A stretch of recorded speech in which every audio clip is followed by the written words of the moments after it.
भारत की सरलता और सहजता का दीदार किया था, जिसे भारत की सबसे बड़ी कमजोरी मान ली गई थी। पर यह आज का भारत है जो अपने पर आ जाए तो पूरी दुनिया को अपने कदमों में झुकाने का दम रखता है। कल तक अमेरिका के डोनाल्ड ट्रंप जो दुनिया भर में इस बात का प्रचार कर रहे थे कि भारत पाक के बीच सीज़फायर उनके कहने पर हुआ है, आखिरकार स्वीकार कर ही लिया कि मध्यस्थता में उनका कोई सहयोग नहीं है। जिसके बाद पाकिस्तान जो परमाणु बम की गीदड़ भभकी दे रहा था, अब भारत की शर्तों पर शांति वार्ता के लिए राजी हो गया है। नमस्कार, मैं हूं भागीरथ साहू। एशियन न्यूज की इस खास पेशकश में आज बात करेंगे पाकिस्तान के खिलाफ भारत के उस पहले कूटनीतिक फैसले की जिसने आतंक परस्त पाकिस्तान को घुटनों पर ला दिया। जी हां, पहलगाम हमले के बाद प्रधानमंत्री नरेंद्र मोदी ने 5 बड़े फैसले लिए थे, जिसमें सबसे पहले उन्होंने सिंधु जल संधि समझौते को निलंबित किया। 10 मई को सीज़फायर के बाद पीएम मोदी ने सिंधु मसले पर अपना रुख स्पष्ट कर दिया है कि सिंधु जल संधि समझौता तब तक बहाल नहीं होगा जब तक पाकिस्तान आतंकवाद और पीओके के मसले पर बात नहीं करेगा।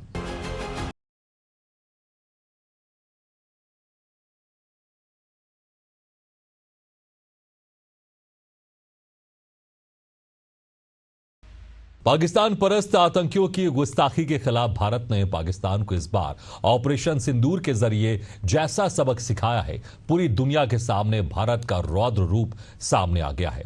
भारत के दुश्मन देशों में चीन और पाकिस्तान के अलावा बांग्लादेश भी शामिल हो चुका है, लेकिन भारत इनमें से किसी भी देश के खिलाफ अपने से होकर हमले की साजिश नहीं रचता, जबकि पाकिस्तान की फितरत है कि वह भारत के खिलाफ आतंकी साजिश रचता है और हमलावर रहता है, जिसके चलते इस बार भारत ने पाकिस्तान के नापाक इरादों के खिलाफ सख्त रवैया अख्तियार कर लिया है।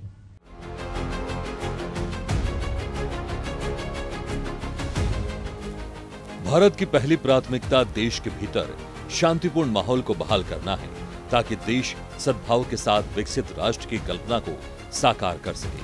भारत की विदेश नीति भी इस सद्भाव के साथ निरंतर बढ़ रही थी। इस बीच पाकिस्तान ने भारत की सद्भावना के साथ खिलवाड़ करते हुए 22 अप्रैल को पहलगाम हमले को अंजाम दिया, जिसके जवाब में भारत सरकार ने सबसे पहले कूटनीतिक जवाब देते हुए 5 बड़े फैसले लिए और सिंधु जल संधि समझौते को तत्काल प्रभाव से निलंबित कर दिया। 24 अप्रैल से निलंबित जल संधि भारत ने बहाल नहीं की और सरकार ने स्पष्ट कर दिया है कि बहाली पर सरकार तब तक विचार नहीं करेगी जब तक पाकिस्तान भारत के शर्तों के अनुरूप बातचीत नहीं करेगा। Water issues have been raised.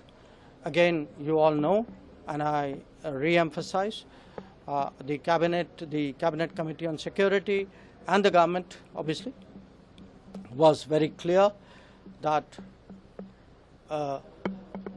the Indus Waters Treaty is held in abeyance and will be continued to be held in abeyance until cross-border terrorism by Pakistan is credibly and irrevocably stopped. So sometimes the Kashmir issue has been brought up. Again, the only thing which remains to be discussed on Kashmir is the vacation of illegally occupied Indian territory in Pakistan occupied Kashmir. We are open to discussing that with Pakistan.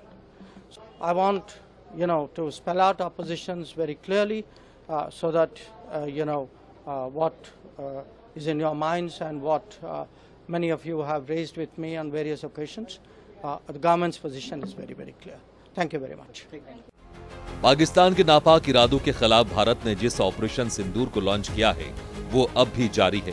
फर्क सिर्फ इतना है कि सरहद पर ceasefire है, लेकिन देश के भीतर छिपे आतंकियों को उनके अंजाम तक पहुंचाने के साथ ही सरहद पर सेना उसी तरह से तैनात है जैसा कि 7 से 10 मई के दौरान की व्यवस्था थी। वजह भारत पाकिस्तान के दोगलेपन से बेहतर वाकिफ है, लिहाजा भारत किसी भी मायने से नापाक इरादों को ढील नहीं देना चाहता है। इस मसले को लेकर रक्षा मंत्री राजनाथ सिंह ने कहा कि भारत ने दुनिया के सामने आतंकवाद के खिलाफ अपना नजरिया स्पष्ट कर दिया है। इसके बाद भारत के खिलाफ साजिश रचने वालों का हश्र क्या होगा, ये भारत के दुश्मनों को सोचना होगा। जानना चाहता हूं, ऑपरेशन सिंदूर नाम किसने दिया? ऑपरेशन सिंदूर का नाम हमारे देश के यशस्वी प्रधानमंत्री आदरणीय नरेंद्र मोदी ने दिया, जो इसी जापान की धरती, इसी गुजरात की धरती पर गुजराती नाम से और ऑपरेशन सिंदूर के दौरान जो कुछ भी आपने किया है, समस्त हिंदुस्तानियों को, चाहे वो भारत के रहने वाले हों अथवा दुनिया के दूसरे देशों में रहने वाले हों, सभी गौरवान्वित हुए हैं। भारतीय वायुसेना के लिए सिर्फ 23 मिनट यह काफी थे पाकिस्तान की सरजमी पर पल रहे आतंक के अजगर को कुचलने के लिए, और वह आपने करके दिखाया है।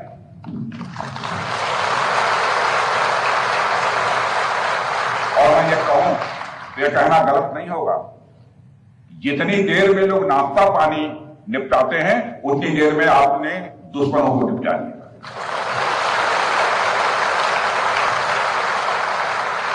आपने दुश्मनों की जमीन पर जाकर आपने मिसाइलें गिराई है।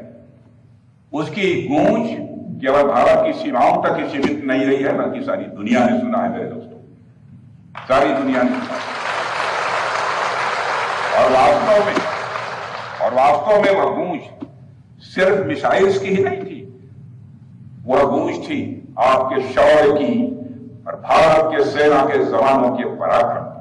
ऑपरेशन सिंदूर आतंकवाद के खिलाफ भारत द्वारा चलाई गई अब तक के इतिहास की, मैं मानता हूं, यह सबसे बड़ी कार्रवाई है। 35-40 वर्षों से भारत सरहद पार से चलाए जा रही आतंकवाद का सामना कर रहा है। आज भारत ने पूरी दुनिया को यह साफ कर दिया है, यह स्पष्ट कर दिया है कि आतंकवाद के खिलाफ हम किसी भी हद तक जा सकते हैं। साथियों, आतंकवादियों ने पहलगाम में आतंकवादी घटना को अंजाम देकर भारत के मस्तक पर चोट पहुंचाने की कोशिश की है। भारत की सामाजिक एकता को तोड़ने का भी प्रयास किया गया है। उन्होंने भारत के माथे पर वार किया, हमने उनकी छाती पर वार किया है और छाती पर घाव किया है।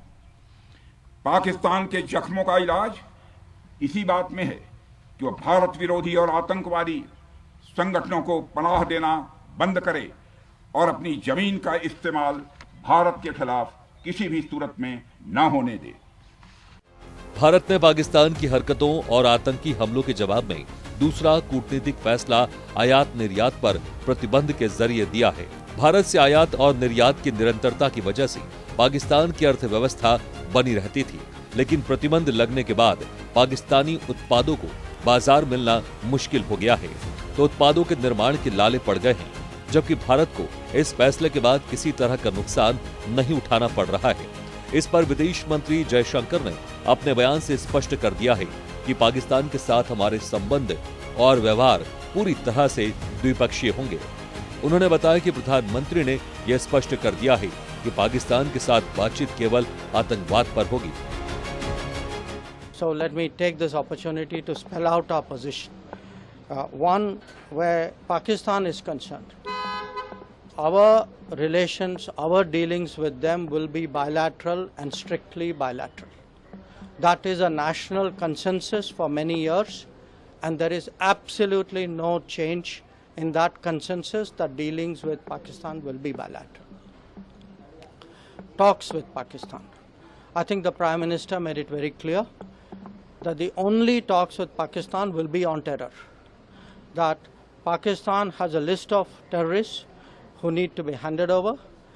They have to shut down the terrorist infrastructure. They know what to do. We are prepared to discuss with them what is to be done on terrorism. Those are the talks which are feasible. Pakistan ना तो आर्थिक मामले में मजबूत स्थिति में है, ना ही कारोबारी लिहाज से, और ना ही संघीय ढांचे पर उसकी स्थिति दमदार है। इसके बावजूद पाकिस्तान का ध्यान केवल आतंक को मजबूत करने पर रहता है। इसका ताजा उदाहरण सामने आया है कि उसने अपनी लाचारी का हवाला देकर IMF से फिर कर्ज लिया है। इसलिए नहीं कि देश और आवाम को बुरी स्थिति से उबारा जा सके, बल्कि इसलिए कि भारत ने जिन आतंकियों के ठिकानों को बर्बाद किया है उन्हें मुआवजा दे सके और उनकी आतंकी सोच को फिर से ताकतवर बनाया जा सके। भारतीय सेना ने पाकिस्तान के आतंकी ठिकानों को बुरी तरह बर्बाद किया है तो वो उन आतंकी ढांचे को खड़ा करने की कोशिश में जुट गया है। पाकिस्तान सरकार आम नागरिकों से जो टैक्स वसूल कर रही है उसका इस्तेमाल जैश ए मोहम्मद जैसे आतंकी संगठन की आका मसूद अजहर को करीब 14 करोड़ रुपए देने में खर्च करेगी। इस पर रक्षा मंत्री राजनाथ सिंह का कहना है कि आज के समय में पाकिस्तान को किसी भी तरह की आर्थिक सहायता टेरर फंडिंग से कम नहीं है। उन्होंने ये भी कहा कि भारत यही चाहेगा कि IMF पाकिस्तान को अपनी $1 बिलियन की सहायता पर पुनर्विचार करे और आगे भी उसे किसी भी तरह की सहायता देने से परहेज करे। रक्षा मंत्री राजनाथ सिंह ने कहा कि भारत नहीं चाहता कि जो फंडिंग हम IMF को करते हैं वो प्रत्यक्ष या अप्रत्यक्ष किसी भी तरीके से पाकिस्तान या किसी भी देश में टेरर इंफ्रास्ट्रक्चर बनाने में इस्तेमाल की जाए। साथियों, आपने पाकिस्तान में मौजूद टेरर इंफ्रास्ट्रक्चर के खिलाफ प्रभावी कार्रवाई की है, मगर पाकिस्तान फिर से इस कोशिश में लग गया है कि ध्वस्त हुए आतंकी ढांचे को फिर से खड़ा किया जाए। वहां की सरकार पाकिस्तानी आम नागरिकों से लिया गया टैक्स जैश ए मोहम्मद जैसे आतंकवादी संगठन के आका मसूद अजहर को करीब 14 करोड़ रुपए देने में खर्च करेगी, जबकि वह यूनाइटेड नेशंस डेजिग्नेटेड टेररिस्ट घोषित हो चुका है। इतना ही नहीं, लश्कर-ए-तोयबा और जैश-ए मोहम्मद के मुरूद के और बहावलपुर स्थित टेरर इंफ्रास्ट्रक्चर को फिर से खड़ा करने के लिए पाकिस्तान सरकार ने आर्थिक सहायता देने की घोषणा की है, लेकिन निश्चित रूप से इंटरनेशनल मॉनेटरी फंड से आने वाले $1 बिलियन के बड़े हिस्से को टेरर इंफ्रास्ट्रक्चर को फंड करने में इस्तेमाल होगा, ऐसा मेरा मानना है। क्या यह इंटरनेशनल मॉनेटरी फंड IMF द्वारा, जो कि एक इंटरनेशनल ऑर्गेनाइजेशन है, उसके द्वारा इनडायरेक्ट फंडिंग इसे नहीं माना जाएगा? मैं दुनिया के लोगों के सामने यह सवाल रखना चाहता हूं। इसलिए मैं मानता हूं कि आज के समय में पाकिस्तान को किसी भी तरह की आर्थिक सहायता टेरर फंडिंग से कम नहीं है। भारत यही चाहेगा कि IMF पाकिस्तान को अपनी $1 बिलियन की असिस्टेंस पर वह पुनर्विचार करे और आगे भी किसी भी तरह की सहायता देने से IMF परहेज करे। पाकिस्तान को आतंक पर साथ देने वाले देशों में चीन के बाद तुर्की और अजरबैजान का नाम भी शामिल है, तो बांग्लादेश ने भी पाकिस्तान को ही सपोर्ट किया है, जबकि तुर्की और बांग्लादेश दोनों ही ऐसे देश हैं जिन पर भारत के एहसान हैं। पर इन दोनों ही देशों ने अपनी करतूत के जरिए खुद को भारत के दुश्मन देशों की फहरिस्त में शामिल कर लिया है। हालांकि भारत सरकार ने ना तो तुर्की के खिलाफ कोई एक्शन लिया है, ना ही बांग्लादेश के खिलाफ, पर भारत की जनता ने देश हित में तुर्की और अजरबैजान का बायकॉट कर दिया है, जिसके बाद दोनों ही देश की इकॉनमी को करारा झटका लगा है। इस पर महाराष्ट्र के मुख्यमंत्री देवेंद्र फडणवीस ने देशवासियों का आभार व्यक्त करते हुए कहा कि दुश्मन का दोस्त भारत का दुश्मन है। नेशन फर्स्ट, ये हमारी भूमिका होनी चाहिए और देश के दुश्मनों को, और केवल देश के नहीं, मानवता के दुश्मन जिस बर्बरता के साथ हमारे लोगों को पहलगाम में मारा गया, इसी बर्बरता कोई अगर देश करता है और उसको कोई साथ देता है तो ऐसे देशों को भी सबक सिखाना जरूरी है। मुझे ऐसा लगता है कि अगर इस प्रकार से ऑर्गेनिकली लोगों में नेशन फर्स्ट की भावना तैयार हो रही है, मैं इसका स्वागत करता हूं। भारत पाक संघर्ष के बीच अमेरिकन राष्ट्रपति डोनाल्ड ट्रंप का भी असली चेहरा सामने आ चुका है। एक तरफ जहां भारत के साथ होने की बात कहते हैं, तो पाकिस्तान के प्रति सहानुभूति जताकर परोक्ष रूप से ही सही पर आतंकवाद का समर्थन करते हुए नजर आते हैं। भारत को लेकर ट्रंप का नजरिया कारोबारी मामले में भी सामने आ चुका है। इस मामले को लेकर विदेश मंत्री जयशंकर ने कहा कि भारत और अमेरिका के बीच व्यापार वार्ता चल रही है, जो काफी ज्यादा जटिल है। जब तक सब कुछ तय नहीं हो जाता, तब तक कुछ भी कह पाना संभव नहीं है। On the trade remarks, let me say this, that look, between India and US, trade talks have been going on, negotiations have been going on. In fact, we have, I think a team is just going at this point. These are very complicated negotiations. They are very intricate. Nothing is decided till everything is. But any trade deal has to be mutually beneficial.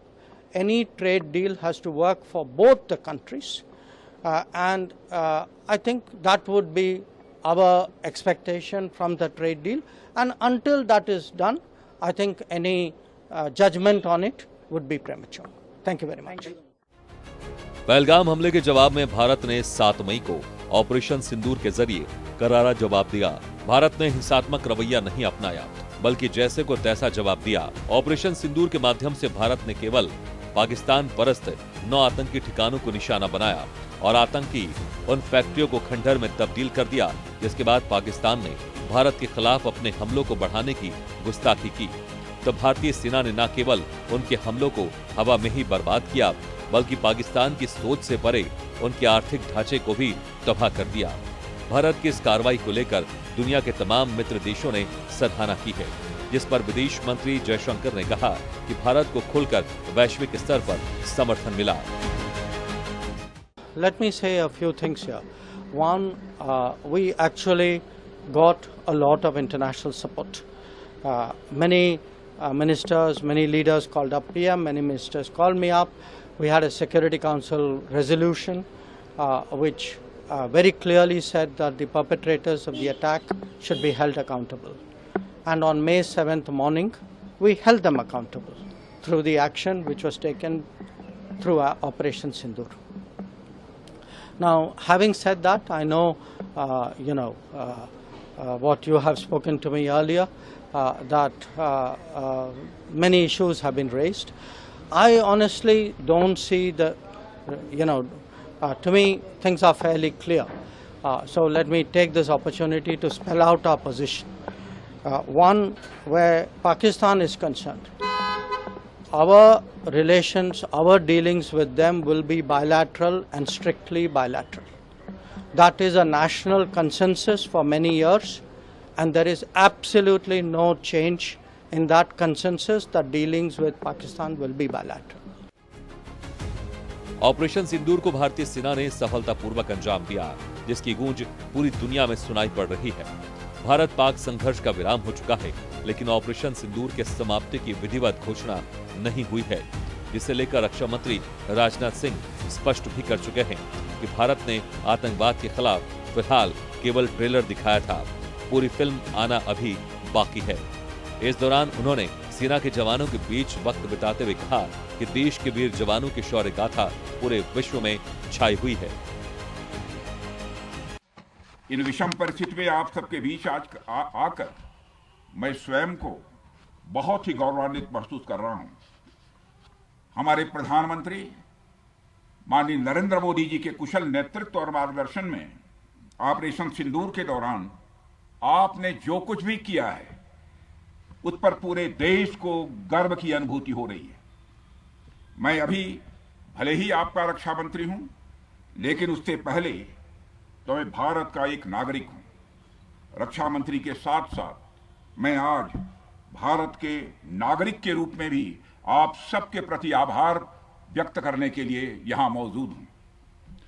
Pahalgam हमले के बाद हमारे जम्मू कश्मीर की जनता ने पूरी एकजुटता के साथ और पाकिस्तान और साथ ही साथ आतंकवादियों के प्रति जिस प्रकार से अपने गुस्से का इजहार किया है, मैं जम्मू कश्मीर की जनता का भी अभिनंदन करता हूं। इस तथ्य से कतई इनकार नहीं किया जा सकता कि पाकिस्तान कभी भी भरोसे के काबिल नहीं रहा।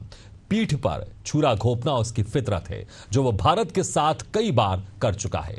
तो जो अमेरिका पाकिस्तान का हिमायती बनकर भारत से अपनी दूरी बढ़ाने की गलती कर रहा है, उसी के खिलाफ आतंकी संगठन आईसिस की सच्चाई सामने आ चुकी है, जो अमेरिकी सैन्य ठिकाने को निशाना बनाने की साजिश रच चुका था।